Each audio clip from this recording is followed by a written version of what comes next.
So I need to tell you about one of the biggest shifts that I have made in the past year. And honestly, I feel like it's something that I definitely should have done years ago. So for a very long time, my business relied super heavily on one thing, and that was paid ads. And when ads were working, life was good. Leads were coming in consistently. My calendar was full and revenue was pretty predictable. But when ads weren't working, everything felt pretty unstable. The algorithm would change or costs would spike and lead quality would drop. And suddenly I'd be kind of scrambling to figure out what went wrong and how to fix it. Today, I really want to share with you a little bit of the journey that I went through over the last few years, to be honest with you, to really be able to diversify my lead sources and why that shift has been one of the most important strategic decisions that I've made for the long-term sustainability of my own business and why it's been responsible for me doubling my business in the last year. Because what I've learned is that building a business that depends on a single lead source is basically like building an entire house on one pillar. It might stand for a while, sure, but the moment that pillar weakens, everything is going to come crashing down. And a few years ago, we had a little bit of a wake-up call around this because I had been running paid ads for a long time. We had our systems dialed in, we knew our numbers, and I feel like we could pretty fairly reliably predict how much we'd spend and how many leads we were getting. But then things started to change. Ad costs started creeping up, and it wasn't really dramatic at first, but it was really noticeable, right? There was a big change with Facebook algorithm and how it worked with ads and everything, and our ad costs and our lead costs basically just started increasing again and again. And on top of that were the seasonal spikes, right? Like like holidays, back to school, summer, all of this stuff. Ad costs would skyrocket and it would make everything really difficult as well. So I found myself constantly monitoring ad performance or tweaking campaigns, trying to optimize my way out of the problem. And that's when I realized that I had built this business that was really dependent on a platform that I did not control. And so I really wanted to find something different because Facebook could basically change their algorithm tomorrow and my entire lead generation would collapse, which basically has changed its algorithm many times. Ad costs can double your business or like your costs, and your ad account could potentially be flagged, and like there's so many things that could go wrong if you're only depending on this one thing. And so what I found is that that was not sustainable. It wasn't strategic, and to be honest with you, it was kind of keeping me up at night. So I have been really slowly trying to diversify over the last few years. There's lots of different things that we've done organically, and we always did bring in clients organically, but in the last year and a half, I had really made it my mission to make sure that not one single channel was responsible for more than 40% of my leads and like the clients that were coming in. And so what that meant for me is that I needed to develop different strategies and different things that would allow me to get in front of more ideal clients so that I wasn't depending on just one thing. And honestly, it was overwhelming at first, making the decision of where to go, because obviously, when you're running a business that is already successful, the idea of building out an entirely new lead generation channel can feel like a massive undertaking in a way. But what I kept on reminding myself is that temporary discomfort of diversifying was going to be nothing compared to the long-term risk of depending on a single unpredictable source. So I basically just really got committed to it. And what I want to do today is share a little bit about what I did and what some of the results have been for us through all of that. So the first channel that I really doubled down on was on LinkedIn. You know, I had LinkedIn years ago, but I never really treated it as a serious lead generation channel. It just didn't feel aligned. So I would maybe post occasionally, but that was it. But in the last year, I really decided to change that. I started posting on LinkedIn 4 or 5 times a week with content that was extremely strategic, that showcased my angle of mastery, that spoke directly to my power buyers. And I feel like why it worked is that I didn't just post and disappeared. I have spent the time, and we continue to spend the time, engaging authentically through comments, responding to DMs personally,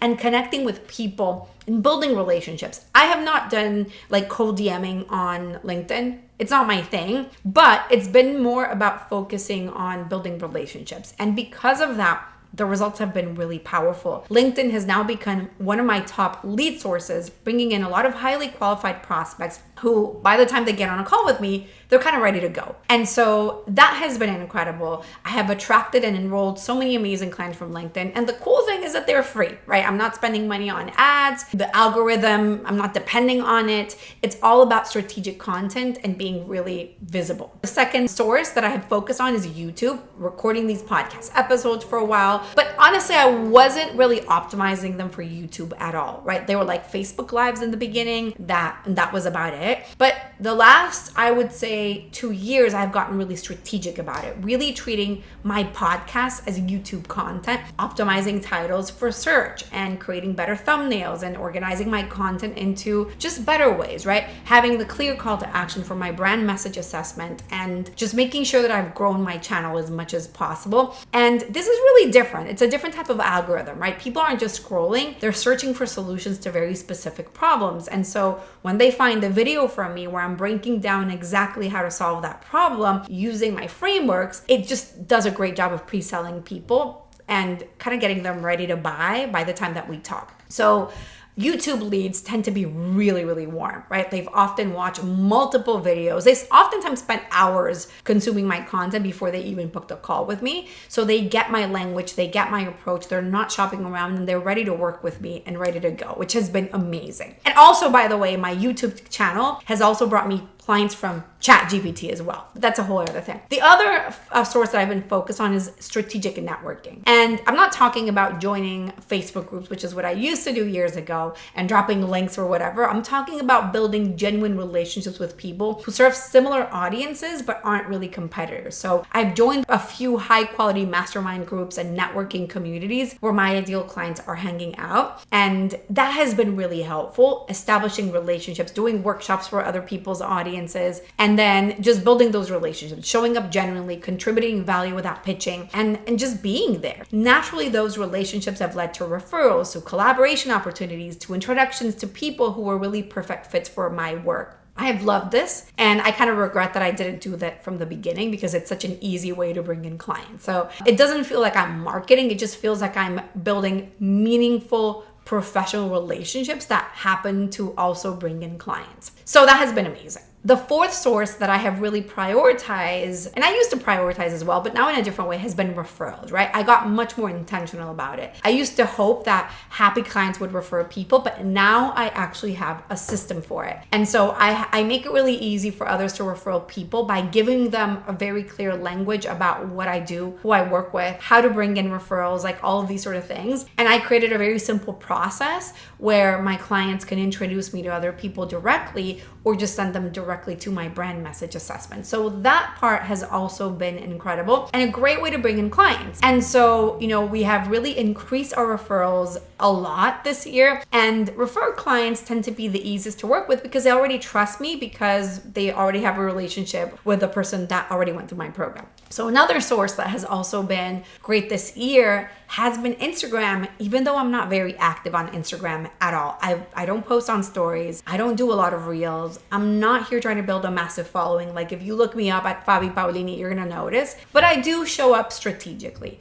And so I'll cross-post content from LinkedIn sometimes. I'll share some of the behind the scenes of my life occasionally. And I engage with people once they reach out. I use ManyChat to be able to kind of drive people into my funnels. And even with that very minimal effort that I'm putting in, Instagram still brings me leads and clients. Obviously not as many as LinkedIn or YouTube or whatever, but enough to actually make a difference. So the key is that even though I'm not very active on there, it is very strategic. When I do post, it's content that really shows my expertise and positions me for those premium clients. And I feel like it's proof that you don't need to be everywhere doing everything all the time. You just need to be really strategic about where you show up. And when you do show up, just making sure that the content is really valuable. So with all of this, what I find is that if one of my channels underperforms, it doesn't really tank my business. If ad costs spike because it's the season or whatever, it might be annoying, but it's not devastating. If the LinkedIn algorithm decided to change, I still have multiple other sources to bring in clients. And so that to me has been really powerful. And it has just given me a lot of real actual stability and consistent growth. And so apart from that, it just has made everything easier. We've grown a lot this year. And when I look at my numbers, which I track every single month, we track everything. We track where people come from. We track how much money we spend. We track a lot of different things. It just is so exciting when I see that this year we've really surpassed the amount of clients that came from ads from last year. Like if we compare people that came from ads from last year versus organic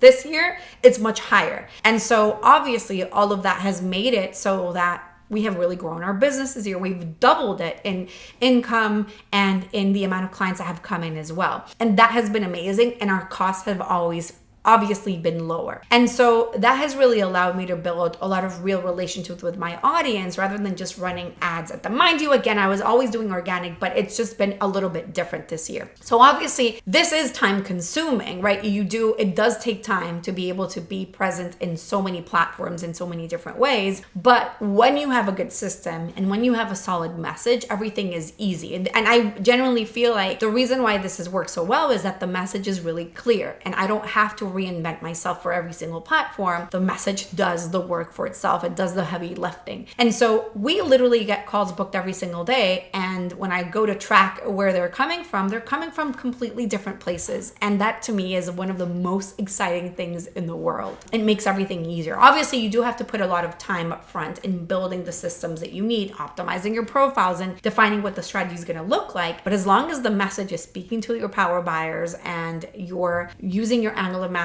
and all of these different things, and you're committed to showing up regularly, that's when you're going to see results. Results that aren't necessarily immediate, right? It's not like I'm going to start posting on Instagram today, I'm going to start seeing results tomorrow. But if you commit to it and you focus on investing in understanding the platforms, investing time and money or energy or whatever it is to really understanding these platforms and building the strategy, you are going to see results as long as you just stay focused and you do the work that you have to do. And so that to me has been a massive difference and has been just extremely powerful for our business. So all of that to say, I highly recommend that you look at where your clients are coming from. And if the great majority of them are coming from one source, it's time for you to diversify. Don't wait until that source stops working. Do it right now because it's going to help you build a more sustainable business. For all of this to work, for you to be able to diversify effectively, obviously the message needs to be effective. And if you want my help, let's do a quick 15-minute brand message session. Go to brandmessagesession.com. You're going to find the link below this episode as well, where I will take a look at your content, your messaging, your website, your marketing, whatever you're doing right now. And I will tell you if it is optimized for your diversification, or if like what you're doing right now is only going to work on Instagram because